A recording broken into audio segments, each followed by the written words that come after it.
Hi riders, today we have a very special individual with us for the podcast. She came to us almost 3 years back where she started her own journey of riding, and she has been helping us train more riders every month, every weekend at our training ground. She has done a lot many rides in which she has been trailblazer of a kind. She has done such phenomenal routes, some solo, some with a group, that every journey is a motivation in itself. And I'm very happy to introduce to you Khushbu Chauhan, who is part of the core team of Let's Ride Training Academy and has been motivational rider for a lot many individuals from the academy. Hi Khushbu, welcome to the podcast. Hello, sir. It's been honor sitting in front of you and just बहुत बहुत बड़ी बात है आपके सामने बैठ के इस तरीके से बात करना, जहाँ से हमने सीखा और गुरु हैं आप हमारे. सो इससे बड़ी बात और कुछ नहीं हो सकती. यहाँ बैठना is a honour in front of you, और आपके साथ मिलके वो सब जो हम ग्राउंड पे कर रहे हैं आप ही से सीखा है, और डे इन डे आउट हम सीख ही रहे हैं. तो ऐसे ही सीखते ही रहेंगे आपसे. And thank you so much for considering and for this platform, giving this platform to share at least things. नहीं, प्लेटफॉर्म तो वुमेन मोटरसाइकिलिंग के लिए है, और जो एक deserving place women motorcycling hold करना चाहिए वो सबको मिले, इसलिए प्लेटफॉर्म बनाया गया है ताकि हम लोग अपनी स्टोरीज, अपने थॉट्स शेयर कर सकें सबके साथ. So Khushboo, which has been your favourite ride? जिंदगी की पहली राइड जो होती है वो सबकी फेवरेट, पहला कुछ भी जो होता है वो सबका फेवरेट होता है. बहुत सारी राइड्स करी अभी तक, मतलब 45,000 प्लस तो कर ही चुकी हूँ मुझे ऐसा लगता है. लेकिन रिसेंटली जो मैंने 45,000 किलोमीटर, यस, मैं कर चुकी हूँ, एंड दैट्स फॉर श्योर. और अभी जो रिसेंटली मैंने अपनी 2 राइड्स की हैं, 2 राइड्स जो मैंने अभी रिसेंटली सच पास किया था, 2 सोलो किया था, दैट इज़ अमेजिंग. और जो मैं अभी अक्टूबर की ग्रेट गढ़वाल एक्सपीडिशन, अच्छा, 15 डेज का जो मैं करके आई हूँ, that is my life changing experience, trust me. अच्छा, क्या रहा उसमें? क्या नहीं था उसमें? अच्छा, क्या नहीं था उसमें? ऐसे ऐसे टेरेन्स, ऐसे पासेस. सो हमारी राइड स्टार्ट हुई थी, and thanks to Indian Army, Royal Enfield and Indian Oil, जिन्होंने ये इनिशिएटिव लिया. सो राइड हमारी स्टार्ट होनी थी 2 अक्टूबर, जो कि फ्लैगिंग ऑफ हुआ देहरादून से. स्टार्ट होके रायवाला, हर्षिल के बाद थागला 1 रिज माउंटेन, माणा पास, नीति पास, लपतल, पार्वती कुंड, ये सब करते हुए जोशीमठ, रुद्रप्रयाग होते हुए बीच में छोटे मोटे गांव, मलाड़ी, कुरकुटी, बहुत सारे ट्रांजिट बेस कैंप्स, उन सबको छोटे छोटे गांव में मोटिवेशनल स्पीच देने के बाद, एनसीसी और एनएसएस कैडेट्स को मोटिवेशनल स्पीच देने के बाद, so the cause for the ride was promoting tourism and reverse migration in mountains. Reverse migration क्या मतलब? रिवर्स माइग्रेशन, जो वहाँ के लोग मेट्रो सिटीज़ में आ रहे हैं, पहाड़ों को खाली छोड़ रहे हैं और यहाँ पे आके अपना एम्प्लॉयमेंट देख रहे हैं. सो इंडियन आर्मी ने अपनी एक पहल की है. ये it's a second expedition, last expedition भी हुआ था. I am honoured to be part of this second expedition कि हम लोगों ने किया. कैडेट्स को जाके वहाँ पे हम लोगों ने मोटिवेट किया to join Indian army.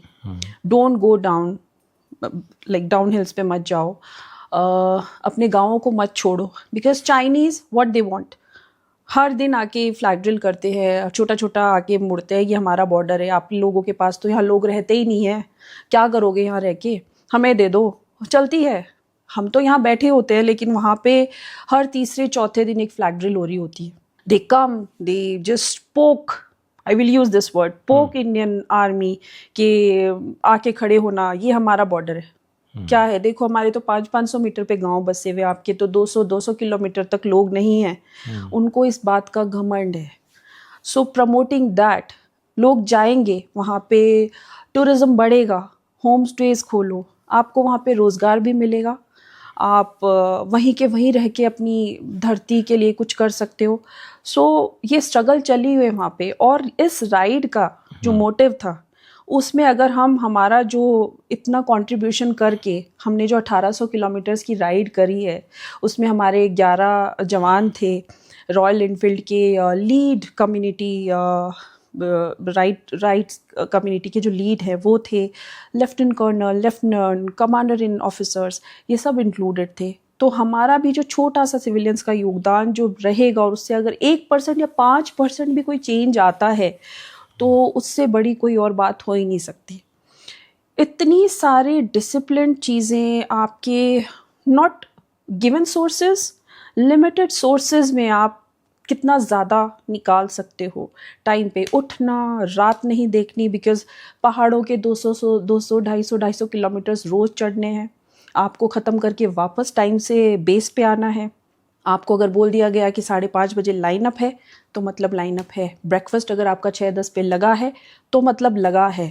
That discipline life, that different world all together on those high passes, 18,800 plus के जो पासेस है ऑल्टीट्यूड्स पे, वो लोग नॉर्मली सर्वाइव कर रहे हैं। और हम लोगों ने उन 15 दिनों में इन आल्टीट्यूड्स पे रह के किया है। इनफैक्ट मैं यही बोलूँगा कि as a Indian, as a individual, we need to give back to society. बहुत इम्पॉर्टेंट है। और इस टाइप की कॉज राइड्स का हिस्सा बनना, hats off to you, we are very proud that you are part of that ride. और जो भी जिस भी लेवल पे हो सके, चाहे पहाड़ों के लोकल्स के लिए या और किसी भी इनिशिएटिव के लिए, ज़रूर करना चाहिए, बल्कि बढ़ चढ़ के करना चाहिए। मोटरसाइकिलिंग में सबसे पुरानी मेमोरी कब है खुशबू? ज़िंदगी में सबसे पहले जहन में मोटरसाइकिल कब आई? सबसे पुरानी मेमोरी क्या है? पुरानी मेमोरीज में यही था, हमेशा से एक था कि देखो, सबसे छोटा बच्चा घर की रही तो घर में ना चीज़ों को करने के लिए कभी मना नहीं हुआ। कभी ऐसा हुआ नहीं कि लड़की है तो ये करेगी। भाई ने, पापा ने, सबने सपोर्ट किया, कभी मना ही नहीं किया। मतलब कभी हाईलाइट नहीं किया कि ये क्यों कर रही है, ये क्यों नहीं कर रही है। उनकी मोपेड निकाल के 2 व्हीलर चलाने लग गई, भाई ने मोटरसाइकिल चलानी शुरू करवा दी। एज सच कुछ था नहीं कि लाइफ में मुझे टारगेट करना है। मुझे it was part of my life. मैंने जो, हाँ, मेरे को तो ऐसे मिला कि हो गया, कर लो, कुछ नहीं, कोई मना ही नहीं है। चला रहे हो तो they will clap for you, क्या रहे तूने ये भी चलानी सीख ली। उनके लिए भी शायद ये नॉर्मल था मेरे को ये देखना, क्योंकि वो कभी इस तरह से डिफ्रेंशिएट नहीं किया उन्होंने किसी भी चीज़ में, भाई में, मुझ में, दीदी में, ऐसा कभी नहीं किया। तो वो नॉर्मल था। और बाइक चलाना मुझे शौक था। मुझे लगता था कि माउंटेन्स पे चलानी चाहिए। कैसे चलाते हैं कोई, मैं भी चला लेती हूँ। एक फ्रेंड को चलाते हुए देखा था, वीडियो देखा था कोविड के टाइम पे, तो मुझे लगा कि मुझे भी यार चलानी है, बता दो कैसे। कि नहीं यार, उसके लिए तो ट्रेनिंग करनी पड़ती है, डेमो लेना होता है।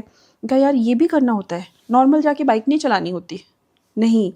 सो then I enrolled myself in let's ride. मुझे आती थी बाइक चलानी, लेकिन वो जो बेसिक्स, टेक्निक्स, वो सब वहाँ से सीखी मैंने। बाइक चला लेती थी, छोटी मोटी कर लिया, गियर नहीं पता बंद हो गई तो आपको कैसे करना है, क्या करना है। अब तो सीजनड हो गए बहुत ही ज़्यादा। वो टेक्निक्स सीखने मिलती है, और टेक्निक्स के साथ जब आप थोड़े से पूरे प्रिपेयर होकर किसी चीज़ को करते हो ना, so you are more confident, which is what I feel. Confidence की कमी थी, हाँ चला तो लूँगी, लेकिन कैसे शायद वो टेक्निकल नो हाउ शायद नहीं थी, वो शायद ट्रेनिंग से मिलती है। ट्रेनिंग से ही मिलती है, वो उसी से ही आती है आपको। कॉन्फिडेंस आपका उसी से ही आता है, बिल्डअप होता है। इम्पॉर्टेंट है, प्रोफेशनली ट्रेन होना इम्पॉर्टेंट है। सो उसके बाद बस स्टार्ट किया धीरे धीरे। फर्स्ट चक्राता, लद्दाख वो स्टार्ट किया। उसके बाद अब ये देखो यहाँ तक पहुँच गए। अभी हम कहाँ कहाँ पे राइड करके आ चुके हैं? मैंने लद्दाख, स्पीति, ज़ंस्कार, बुमला, गुवाहाटी वाला पार्ट पूरा जो है वो किया है। नॉर्थ ईस्ट राइड, मतलब तवांग वाला सारा, मतलब राइडर्स में ये ऐसे ही लैंग्वेज में बोला जाता है, नॉर्थ ईस्ट तवांग वाला पैच पूरा किया हुआ है। अभी रिसेंट जो ये एक्सपीडिशन किया है, सच पास सोलो किया है, वो छोटे मोटे और दूसरे राइड्स तो चलते ही रहते हैं। उनका कुछ मतलब अभी तक मैंने ट्रैक भी नहीं किया है। किस दिन बैठ के मैं सोच रही हूँ कि मैं I will just start jotting down मैंने कहाँ कहाँ और कितने कितने किलोमीटर्स कर लिया है। मतलब मैं चाहती हूँ मैं लिखूँ, मैं चाहती हूँ बिल्कुल। I've thought in my mind recently. I've just started like, okay, I'll jot down the day wise, year wise. I'll just put it somewhere. Professionally क्या कर रहे हो आप? प्रोफेशनली मैं एक कॉर्पोरेट मजदूर हूँ। So I work with Egon Zehnder, which is a leadership advisory firm. And उसमें मैं एडमिनिस्ट्रेशन में हूँ, फैसिलिटी में देखती हूँ. एडमिनिस्ट्रेशन का जब नाम आ जाता है तो उसमें ऐसा नहीं होता कि आप पर्टिकुलर क्या कर रहे होते हो. इट हैज़ एवरीथिंग, छोटे से लेके बड़ी चीज़ें उसमें, procurement, facility, it's a vast thing, employ engagement, mainly सारी चीज़ें. अभी कौन सी मोटरसाइकिल चला रहे हैं, थोड़ा उसके बारे में बताइए. मेरे को पता तो है आप अपनी मोटरसाइकिल बहुत प्यार करते हो, बट स्टिल. मेरा पहला प्यार जब मैं एकेडमी में आई तभी से दूर खड़ी हुई मुझे 411 दिखती थी, और उस बाइक को मैंने दूसरों को चलाते हुए माउंटेन्स पे देखा था. वो बाइक ने ना मुझे फर्स्ट साइट लव करवा दिया था. बड़ी फैसिनेटिंग, जिसको कहते हैं ना सेक्सी, मुझे वो लगती थी. वो पता नहीं, एक दबंगई है उसके अंदर 411 में. दबंगई है उसके अंदर. अब खड़ी हो जाए ना जहाँ पे, तो भीड़ से खुद को अलग कर देती है. वही मेरा पहला प्यार था, है, और अभी तक तो रहेगा ही. मतलब उसको कोई अभी कर नहीं पाया. So I am riding my 411 and mostly rides I have done on Himalayan 411. I think वो आपके हर किसी की पर्सनालिटी को एक कोई ना कोई मोटरसाइकिल सूट करती है. कुछ लोग क्रूजर्स चलाते हैं, कुछ लोग स्पोर्ट्स बाइक चलाते हैं, कुछ लोग एडवेंचर मोटरसाइकिल चलाते हैं. आई थिंक वो सबका अपना अपना इंडिविजुअल कैरेक्टर है. उसके हिसाब से मोटरसाइकिल सूटेबिलिटी और कंपैटिबिलिटी अच्छी रहती है. मुझे ना एक कनेक्शन फील होता है उसके साथ, पता नहीं क्यों. बैठते ही सडनली कनेक्शन आ जाता है, बैठते ही. बस वही चाहिए कि जैसे तो वो ना अपने आप में समेट लेती है. और ये जो आपने अभी गढ़वाल वाली राइड करी, इसमें कोई इंटरेस्टिंग या फनी इंसिडेंट बताएं. बहुत सारे इंटरेस्टिंग फनी रहे. एक था, मैं अपने फॉल का बताऊंगी. सो हम लोग निलोंग वैली से ऊपर चल गए थे, थागला रिज करके वहाँ पे खड़े हुए थे. तो इतना लंबा टेरेन, इतना टफ टेरेन है. आइस थी, आइस स्ट्रीम्स थी सारी, पानी था. सो रोड्स तो है ही नहीं वहाँ पे. I was waiting for other riders to come because we had to take a photo shoot there Bharat के झंडे के साथ, because Indian Army was there. तो हर passes पे जाके हम लोग भारत झंडे के साथ फ़ोटो खिंचाते थे और नारे, वंदे मातरम, जयकारे बुलाते थे. तो वहाँ पे मैं उनका वेट करके, तो अल्टीट्यूड बहुत ज़्यादा था तो मुझे थोड़ा सा हिट होने लगा था. तो मुझे लगा कि अब फ़ोटोज़ वगैरह हो गई हैं, थोड़े बहुत कर लिए, मैं आगे जाती हूँ. आगे जाने के बाद क्योंकि बहुत इंक्लाइन था, मैं रेस दे के जा रही थी. पीछे से कोई एक पत्थर था जो पीछे वाले चक्के पे बहुत ज़्यादा लगा और वो बहुत ज़्यादा बाइक उड़ी. मैं बाइक के आगे गिरी, मुँह के बल मुझको लगा यहाँ पे. बाइक ऐसे गिरी. इधर चाइना बॉर्डर था. अच्छा. और मैं ये सोच रही थी कि अगर मैं चाइना के बॉर्डर पे गिर जाती, लुढ़क के उधर जाती, तो मुझे चाइनीज वापस देते क्या. वो इंटरनेशनल इंसिडेंट बचा था. बिकॉज कि पत्थरों से करके मैं लुढ़क ना जाऊं, मैं गिर के वहीं स्टेबल बैठी रही कि मैं गिर ना जाऊं, लुढ़क ना जाऊं, क्योंकि मुझे उठने को नहीं हो रहा था बिकॉज अल्टीट्यूड बहुत ज़्यादा था. And I was waiting other people to come. मुझे पता था ये लोग आएंगे एक अवतार बन के और मुझे देखेंगे और मुझे उठाएंगे, बिकॉज मैं उतना भी रिस्क नहीं लेना चाहती थी कि मैं बॉर्डर में गिर जाऊंगी जाके. अब क्योंकि रोल होने के बाद थोड़ी ही देर बाद बॉर्डर था, मतलब पूरे लैंडस्केप आपको दिखाई देते, पूरा दूर दूर तक फिर आपको दिखाई दे, दैट्स अ चाइना बॉर्डर. अच्छा. Then my riders, fellow riders came and then अरे इसको क्या हो गया, तो पड़ी है. मैं ऐसे ही लेटी हुई थी, बैठा भी नहीं होना था. पैर सीधे करके आराम से पत्थर का टेक लगा के मैं लेटी हुई थी.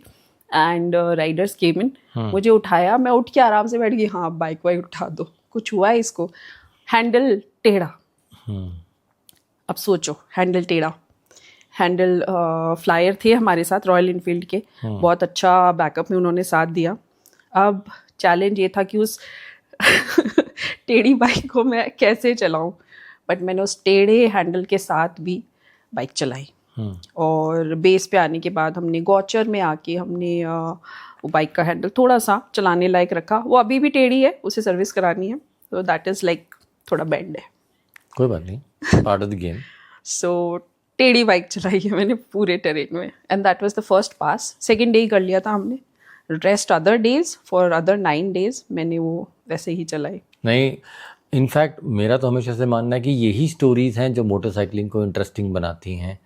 हर ट्रिप में ऐसी कुछ स्टोरीज होती हैं, and this is what real adventure is. That is why motorcycling is the perfect medium to explore the lovely country that we live in. True.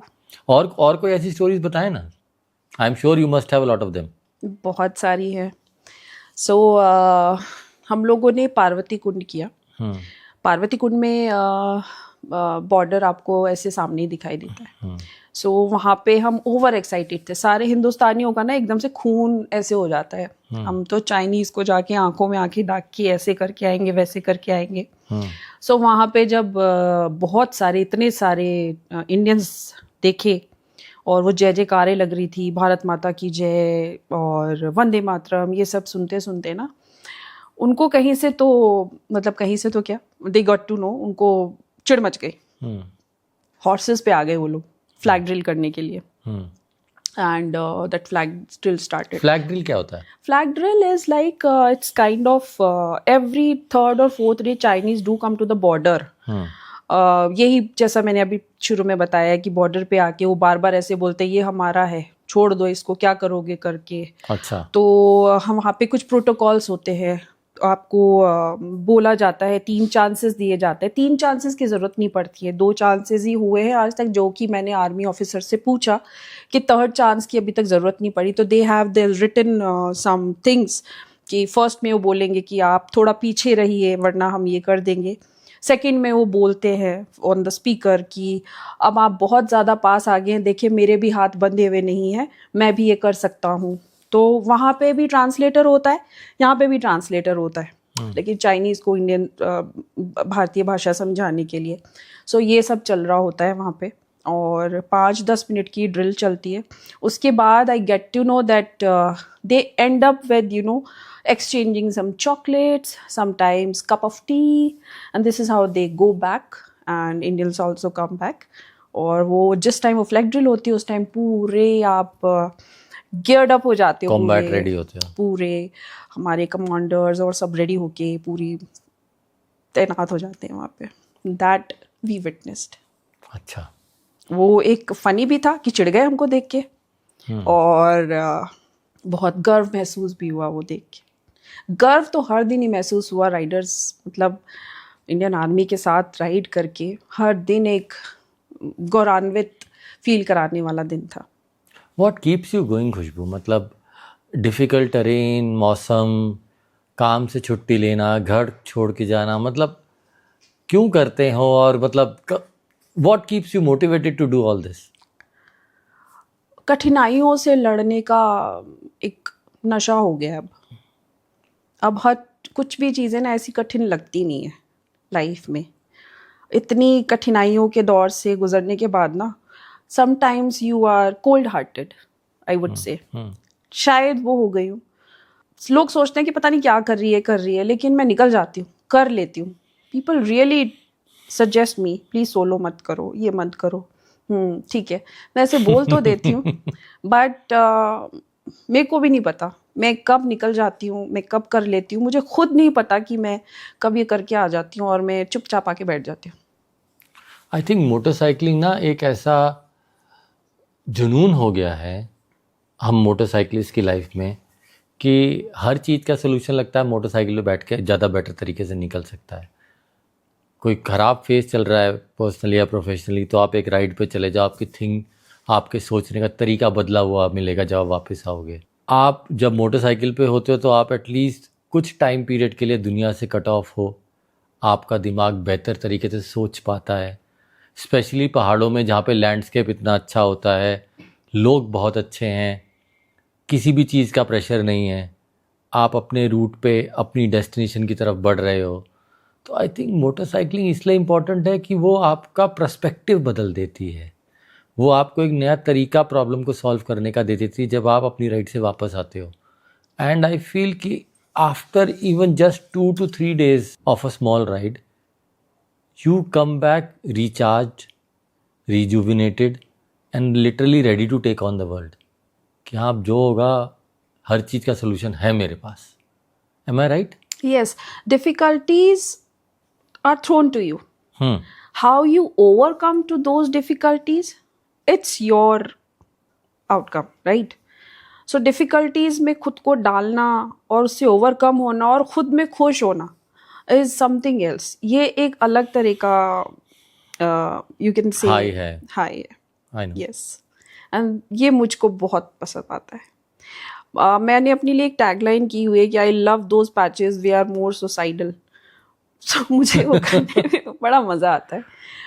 मज़ा एज इन सेंस कि मैं बहुत रिस्पॉन्सिबिलिटी करती हूँ उसको. पहले Obviously. बहुत देर तक रीड करती हूँ, रिसर्च करती हूँ उसके ऊपर. ऐसा ही नहीं कि बस बोला और चल दिए. नहीं, आई डू रिसर्च, बैठ के करती होती हूँ उसके ऊपर. प्लान ए, प्लान बी जो भी होता है वो सब मैं बैठ के बनाती हूँ.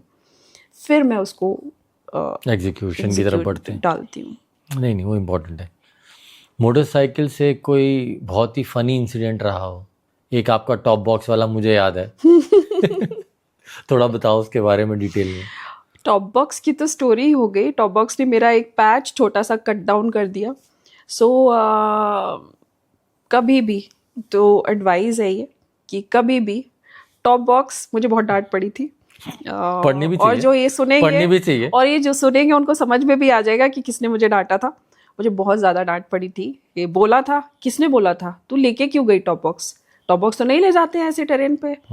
सो पहली बार में जब मैं सच पास जब सोलो कर रही थी, सो पहली बार में जब बैरा घाट के चेक पोस्ट के वहाँ पे टॉप बॉक्स गिरा, वो राइट साइड में गिरा. फिर एक और बार गिरा क्योंकि मुझे सच पास जाना था. अब मेरे पास कोई चॉइस नहीं थी, वो टॉप बॉक्स में ही था जो भी कुछ था, मेरा सारा सामान सभी कुछ. और मुझे सच पास करने के बाद मुझे पांगी और किल्लड़ करके ये वाला पैच करना था. सो यही प्लान था मेरा. आराम से मैं निकली हुई थी. बैरागढ़ क्रॉस करके वो 2 बार ही गिरा. शुक्र है कि लेफ्ट साइड में नहीं गिरा, राइट साइड में ही गिरा. Then I stood for a while. Then I took a decision कि ये तो ठीक है, आगे की पैच मुझे नहीं पता क्या है और आगे मैं किस तरीके, पता नहीं क्यों मुझे खुद से इंट्यूशंस ऐसे आए कि no, I should keep this top box somewhere. So there was the last dhaba before such pass की एंट्री से. उस ढाबे पे मैं उस टॉप बॉक्स को एक अमानत की तरह रखा. मैंने कहा भैया आप ये मेरा टॉप बॉक्स रख लो, मैं जब भी आऊँगी मैं इस रास्ते से ज़रूर आऊँगी, मैं ज़रूर लौटूंगी और प्लीज़ आप मेरे लिए ना अच्छा सा खाना बना के रखना. और मैंने वो टॉप बॉक्स वहाँ रख दिया. सो मेरी एक एडवाइस है, सोलो राइडिंग आपको एक किक देती है, मुझे भी देती है. लेकिन सच पास की राइड के बाद मेरा थोड़ा सा पर्सपेक्टिव ये चेंज हुआ है कि जब ऐसी टेरेन्स पे आप जाओ, please don't plan solo. 1-2 Riders अपने साथ लेके जाओ. बिकॉज ऐसी टेरेन पे आप जब गिरते हो तो आपको कोई उठाने वाला नहीं होता बहुत बहुत देर तक. और वहाँ पे ऐसा कुछ नहीं कि बस का रूट है तो बस भी चल रही होती है या कुछ नहीं. आप वहाँ पड़े हो तो पड़े ही रहोगे, कोई उठाएगा नहीं. अभी एक्सपीडिशन में ऐसा ही सेट कि अभी मैंने बताया मैं वहाँ पे 10 मिनट तक बैठी रही, तो बिकॉज आई न्यू इट कि वो लोग आएंगे मेरे लोग और मुझे उठाएंगे. वहाँ पे तो आपको कोई उठाने वाला भी नहीं होता. But for that sake, for that safety, just plan rides. I am not saying मत करो, but plan in a way just 2-3 people should be there. That's my personal advice to everyone and that's my experience over there. और मज़ा भी आता है लोगों के साथ भाई. Right. आप इंजॉय भी करते हो और हर किसी का अपना पर्सपेक्टिव तो है ही towards every ride. And in fact when I have started doing group rides with the academy, so I think my concept is very simple, the more the merrier. जितने ज़्यादा लोग चलें, कई बार ही थोड़े ज़्यादा भी हो जाते हैं. हम लोगों ने 30 लोगों की मैक्लोडगंज की राइड करी है, तो कई बार लोग कहते हैं यार तुम 30 लोग कैसे जाते हो. लेकिन मैं हमेशा कहता हूँ जितने ज़्यादा लोग होते हैं उतना ज़्यादा मज़ा आता है, उतना ज़्यादा फ्लेवर होता है, उतने ज़्यादा स्पाइसेस होते हैं पूरे रूट में, उतनी मस्ती होती है, उतना मजाक होता है, उतने ही चैलेंजेस भी होते हैं. It is not that challenges नहीं होते, लेकिन it is more fun that ways. It is more fun that ways. And उस तरीके से ज़्यादा लोग बड़े और लंबे राइड्स करना सीख पाते हैं. क्योंकि ज़्यादातर लोग कॉन्फिडेंट नहीं होते, वो ग्रुप में राइड करते हैं. तो इट इज़ बेटर कि एक ग्रुप में राइड करके वो अपने आप को एक कॉन्फिडेंट राइडर बनाएं और फिर आगे चल के छोटे ग्रुप्स या बड़े ग्रुप्स या जैसे वो ठीक समझे वैसे करें. लेकिन हाँ, ग्रुप राइड का मज़ा तो अलग है. वो जैसे एक खाने की डिश में जितने ज़्यादा स्पाइसेस होते हैं उतना ज़्यादा फ्लेवर आता है. तो वही फ्लेवर इज़ इम्पॉर्टेंट. तो हाँ, I also agree on that कि सेफ्टी के लिहाज से भी और मोटिवेशन के हिसाब से भी कई बारी आपकी बॉडी गिव अप कर जाती है, तो if you have people along so they will guide you, motivate you and push you, कह रहे थोड़ा सा ही तो बचा है, चलना, यहाँ से वापस लौटने का मतलब थोड़ी बनता है। और आपके ऑप्शंस भी खुले रहते हैं हर चीज़ के लिए। Be wise while choosing be terrains. wise. Be wise while choosing terrain. I'm not saying don't do solo. It अलग fun होता है, लोगों का होता है, but be wise while choosing terrains like such pass, which is a deadly pass, like deadly of all passes. So yes, that was in last 6 kilometers, 7 kilometers kind of scary for me. I felt scary. I don't know. सड़क ज़्यादा खराब थी, terrain ज़्यादा difficult था? सड़क तो थी नहीं ना। अच्छा। And it was invisible, like nothing was, I cannot see through, clouds were there. Leopard trail आ गया तो वो leopard आ गया तो leopard trail याद रहता है और कुछ ऐसा एनिमल आ गया तो ये क्या करने जा रहे हो, मैं गिर गई तो, अभी बाइक बंद हो गई तो, खराब हो गई तो, ये थॉट्स मुझे लास्ट के 6-7 किलोमीटर पे सडनली आने लग गए थे, पता नहीं क्यों। तो ऐसे टाइम पे अपने आप को मोटिवेट कैसे करते हो आप? चलते रहो, प्रॉब्लम अपने आप कम होती जाएगी।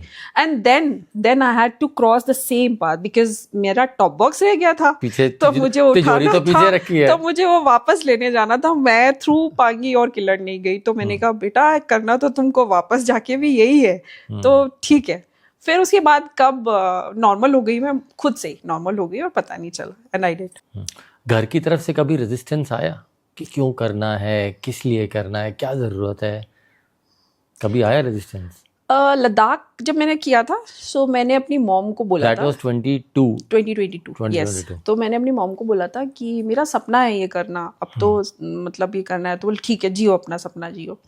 फिर उसके बाद she saw me doing every other day, every month, every second month, third month doing. आप तो बोल रहे थे कि लद्दाख आपका सपना था, हो गया ना सपना पूरा। मैंने कहा अब सब सपने आ गए मम्मा, जैसे सब ऑर्डिनेट सब चीज़ें होती। मैंने कहा अब और दरवाजे खुल गए, खून मुंह लग गया, अब तो सब कुछ इसी पे ही करना है मुझे। तो बस वो उसको रेस्ट्रिक्शंस नहीं बोलते, शी वॉज कंसर्न्ड। तो मैंने बोल दिया कि अब तो यही है जो है, राइड तो नहीं छूटेगी, और तो अब आप ये करते रहोगे, इसमें क्या मिलता है आपको, क्या मिलता है? हाँ, ये सवाल आता है, क्या मिलता है? आप इतना जा रहे हो, कुछ पैसे मिलते हैं इसमें? कैसे समझाऊं मैं कि ये सब नहीं मिलता है, सुकून मिलता है, खुशी मिलती है, बाइक तो चलाना है ना, क्या मैं समझा नहीं सकती। But now she has started, you know, she understood acceptance, and now she is a proud mom.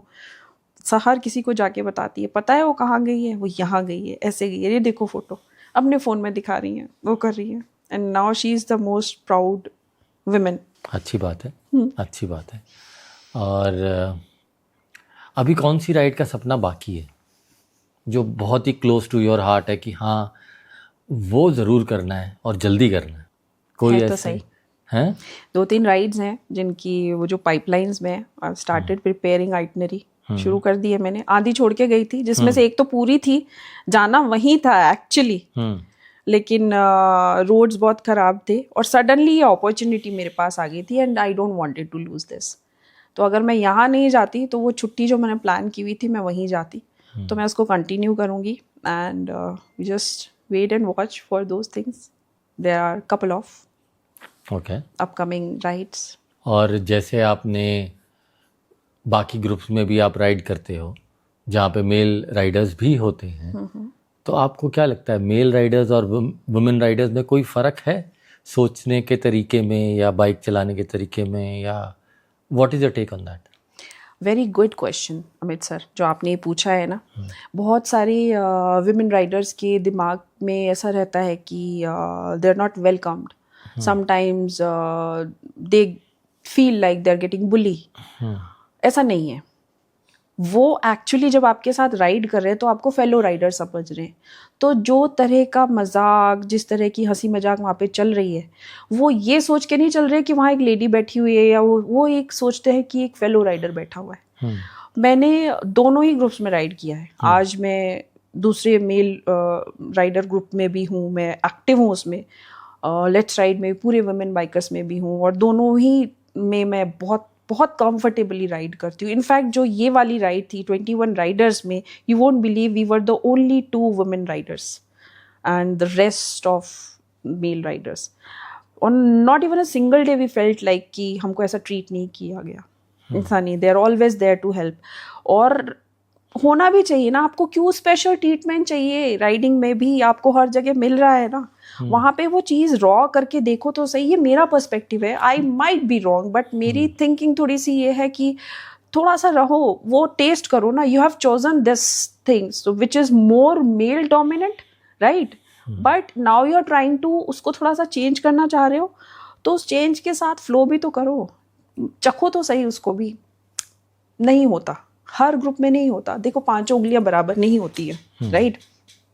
आप हर ग्रुप में जाओगे, चेक करो, जहाँ कंफर्टेबल हो राइड करो, जहाँ नहीं हो मत करो. It's your choice. बट ऐसा नहीं है, आपको वही फुल रिस्पेक्ट मिलती है आपको राइडिंग स्किल्स में. और उसमें आज देखो डर्ट रेस में हमारी एकेडमी की राइडर्स भी क्या कमाल कर रहे हैं, राइट? और वही जब प्रैक्टिस करते हैं तो आप जिस अटायर में होते हो, जिस गियर्स में होते हो, you can't even recognise whether it's a male और अ फीमेल. देख पाते हो? जब वो आते हैं, रुकते हैं, तब आपको पता चलता है अरे यार ये तो फीमेल थी, ये टेबल टॉप्स पे उड़ा रही थी, ये डर्ट रेस कर रही थी, ये वूप्स पे और इस तरह से ये सब मार रही थी. Then you get to know कि वो लड़का नहीं था, लड़की थी. तो सिखाने वाला और सीखने वाला दोनों सेम ही तो है. जेंडर से फर्क नहीं पड़ना चाहिए. नहीं पड़ता, जब बाइक को नहीं पड़ता बिठाने के टाइम पे. हम मोटरसाइकिल को थोड़ी पता है उसे लड़का चला रहा है कि लड़की चला रही है. तो जेंडर को साइड रखें, मोटरसाइकिलिंग को एंजॉय करें. अपने पर्सपेक्टिव थोड़े से खुल के, थोड़ा सा और ओपन माइंड होके चलाएं, थोड़े से वेलकम मोड में रहें. इफ समवन इज, होता क्या है ना कि थोड़ी सी नॉलेज लगा लो कि आपको ज़्यादा है, आपने मुझे कुछ राइड करते में सिखा दिया, तो आप ऑफेंडेड हो जाओगे. यार उसने मुझे ऐसे, वो भी तो वैसे ही राइड करता है, मैं भी तो वैसे ही राइड करती हूँ, क्या हो गया? सीख लो ना. अगर आपको किसी ने कुछ सिखाया है, so he is in a giving mode, just learn from everyone, don't get offended. सीखो, हमेशा लर्निंग मोड में रहो, which is what I learned. Sponge बनो, ऑब्जॉर्व करो चीज़ों को. हाँ, बहुत आसान हो जाएगा. वरना तो फिर वो आप पत्थर ही बन के रह जाओगे. कुछ एक्सचेंज नहीं होगी इन्फॉर्मेशन, और ना ही ग्रो कर पाओगे एज ए इंडिविजुअल. जैसे कि आप एकेडमी में ऑलमोस्ट आप 2-2.5 साल से हमको सपोर्ट कर रहे हो एज अ ट्रेनर. तो how being a trainer has evolved you as a individual? Motorcycle का तो हमारे को शौक था, हम थे मोटरसाइकिलिंग में इन्वॉल्व, लेकिन एज अ ट्रेनर आपकी जर्नी कैसी रही है?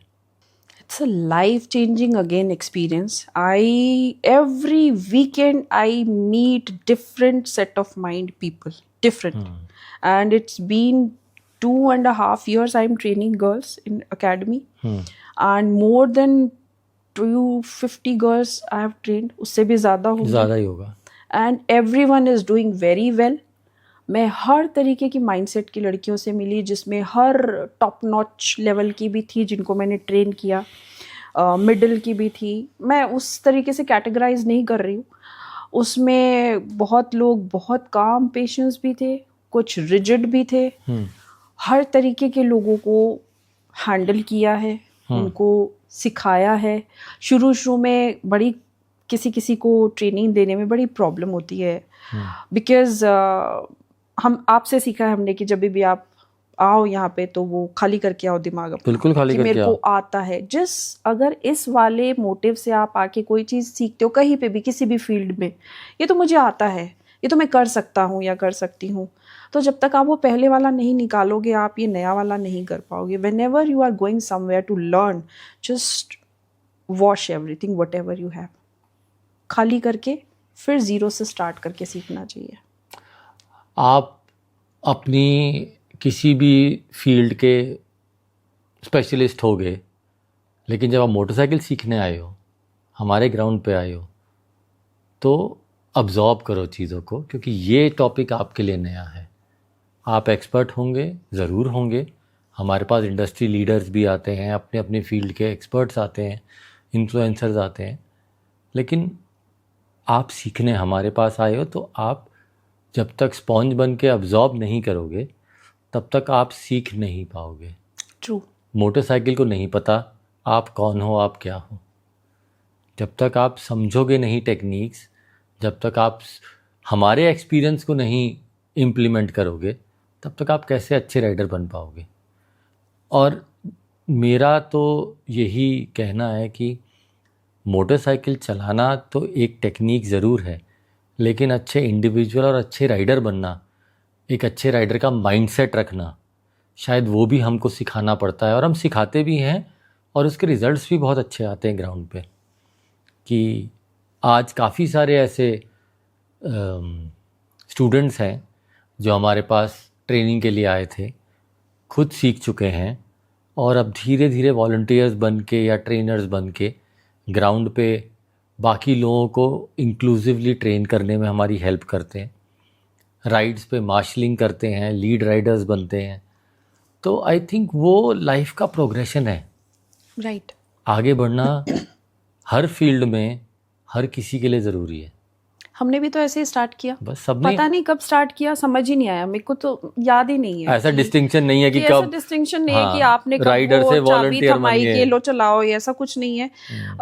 मोटरसाइकिल करने मिलने आपसे आ जाते थे, उसके बाद if you are on a call तो थोड़ी सी हेल्प किसी की कर दी, वो हेल्प करते करते करते करते कब ऐसा हो गया कि अगले संडे आ रही हूँ, फिर मैं आ रही हूँ, मैं सिखा रही हूँ, फिर एक वॉलंटियर प्रोग्राम बना, फिर ट्रेन द ट्रेनर बना। इस तरीके से हम सिखाते गए, हम जो सिखा रहे हैं हम दूसरे ट्रेनर्स भी इसी तरीके से वॉलंटियरली करते जा रहे हैं। आज वो सिखाते हैं आके ग्राउंड पे, इतना अच्छा लगता है, जैसे कि आपको अच्छा लगता होगा कि मेरे स्टूडेंट सिखाते हुए ये वॉलंटियर कर रहे हैं, हम जिनको सिखाते हैं वो आज सिखा रहे हैं। और खुशबू सबसे अच्छा लगता है ये जब आपकी जर्नी में देखता हूँ, या किसी की भी मैं जर्नी देखता हूँ, कि एक दिन ये भी वॉक इन किए थे through that door for a demo class, फिर इनकी ट्रेनिंग हुई, फिर इनकी पहली ब्रेकफास्ट राइड हुई, फिर इनकी पहली आउट स्टेशन राइड हुई, फिर लद्दाख हुआ, फिर बाइक आई, फिर जैकेट आई, फिर जूते आए, फिर हाइड्रेशन बैग आया, फिर धीरे धीरे धीरे धीरे धीरे धीरे धीरे धीरे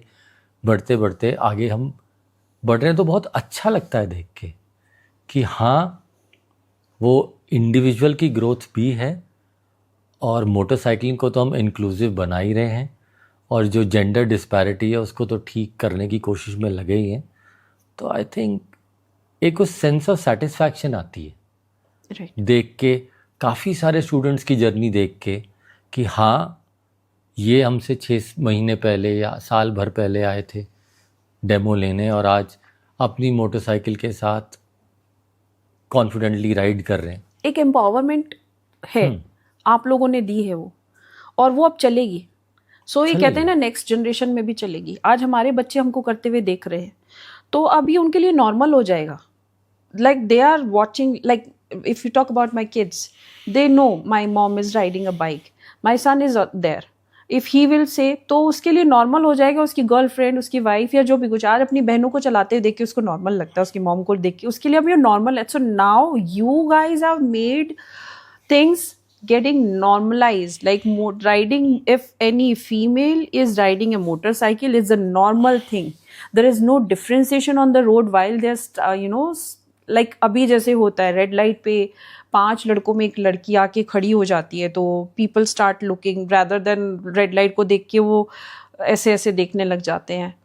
I really want to stop that differentiate. चलते जाओ, देखने दो, ऐसे प्लीज देख के ना कॉन्शियसनेस मत लाओ हमारे अंदर। क्या अलग कर रहे हो? रूटीन होना चाहिए, रूटीन वाइज साथ में मिलके चलाओ। रूटीन होना चाहिए, राइट। जनरल होना चाहिए। It should not be something special.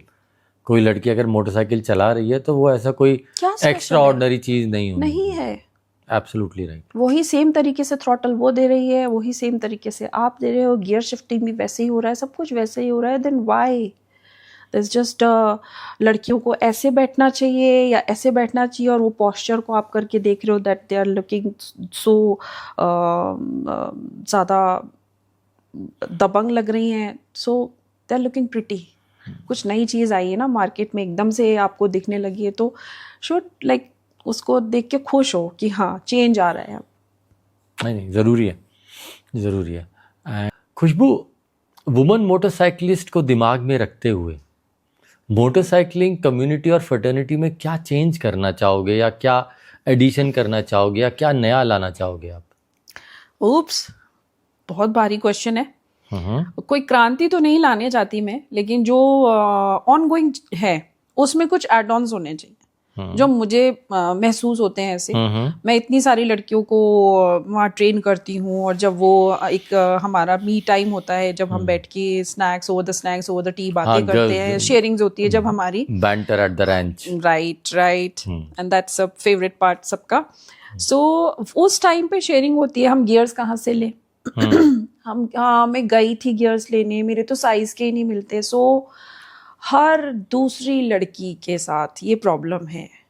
अभी तक राइडिंग कम्युनिटी में लड़कों के बारे में बहुत ज़्यादा सोचा जाता है, गियर्स के बारे में किसी ब्रांड ने अभी तक लड़कियों के बारे में नहीं सोचा। जूतों के साइजेस नहीं है, जूतों के साइज, वुमन ग्लव्स ही नहीं है भाई, क्योंकि उंगलियां इतनी पतली होती है, छोटी होती हैं। आप बोलते हो कि एक सेफ्टी गियर्स को बिल्कुल पैक होके चलाना चाहिए, ज़रा सा हिट होता है उनके ग्लव्स हाथों से नीचे गिर जाते हैं।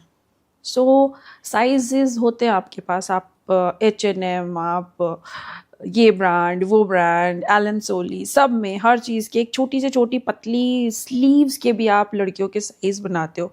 गियर्स में भी बनाना स्टार्ट कर दो, बिकॉज अब लड़कियां इसमें आ चुकी हैं। आप नहीं बनाएंगे तो ऐसा नहीं है कि वो राइडिंग करना छोड़ देंगी, जुगाड़ करना उनको आ गया है जैसे तैसे भी।